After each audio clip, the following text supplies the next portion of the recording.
ఈ జిల్లాలో నీళ్ళ కొరకు విద్యుత్ కొరకు ధర్నాలు జరుగుతున్నాయి.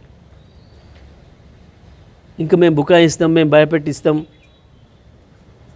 మా నోటికి ఏదొస్తే అది మాట్లాడతాం, అడ్డం నిలువు అనుకుంటే నిన్న నీ ముఖ్యమంత్రికి ఏం జరిగిందో గదే జరుగుతుంది నీకు కూడా ఉత్తమ్. ఆయన అడ్డగోలు తిట్టిండు కాబట్టి అయిండు, నాకు తిట్టడం రాక వెనకబడ్డాను అనుకుంటున్నావు కాదు. ఆ విద్యలు నీకు రాక కాలేకపోయినావు. అది మిమ్మల్ని ఎవరిని అడిగి చెప్తాడు. మొత్తం రాష్ట్రం మీద పడి దోసుకొని ఒక్కొక్కడు ఒక డిపార్ట్మెంట్ని పంచుకొని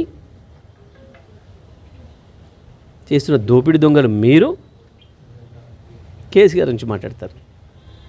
బుద్ధి ఉండాలి, మాట్లాడేటప్పుడు కొంచెం సోయి ఉండాలి. ఇక ఈ తిట్ల దండకం తీసుకోగానే నాకు కూడా వస్తుందేమో అనుకుంటే రాదు, పదవి రాదు, చీవాట్లు వస్తాయి ప్రజల నుంచి.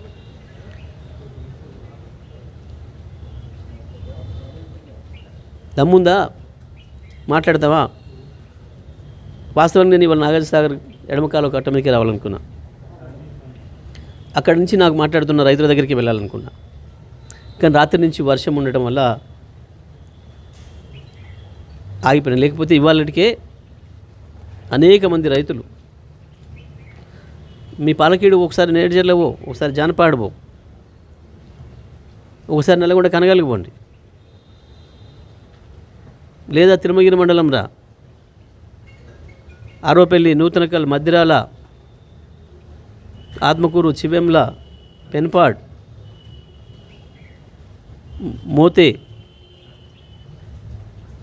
ఏ మండలంకైనా వెళ్దాం, రైతులను అడుగుదాం మీ పరిపాలన చక్కదనం ఎట్లుందో,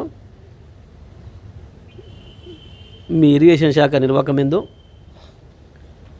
ఎందుకు కాళేశ్వరం నీళ్ళు 4 ఏళ్ళ నుంచి వచ్చినా ఇప్పుడు ఆపినట్టు కోతలు కోసిండ్రు, అబద్ధాలు చెప్పి ప్రజలు మోసం చేసే ప్రయత్నం చేసిండ్రు.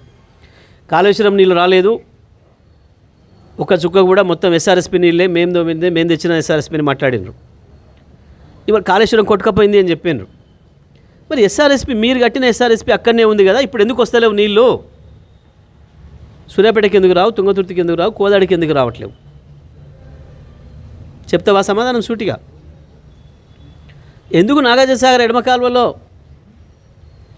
మొన్నటి వరకు మేము 11,000 క్యూసెక్కుల నీళ్ళు ఇచ్చినాం, ఎందుకు ఇవాళ కేవలం నువ్వు 6,000-7,000 క్యూసెక్కులు ఇచ్చి చెరువులు నింపకుండా రైతాంగం పొలాలు ఎండబెడుతున్నావు ఎడమ కాలువ కింద కూడా?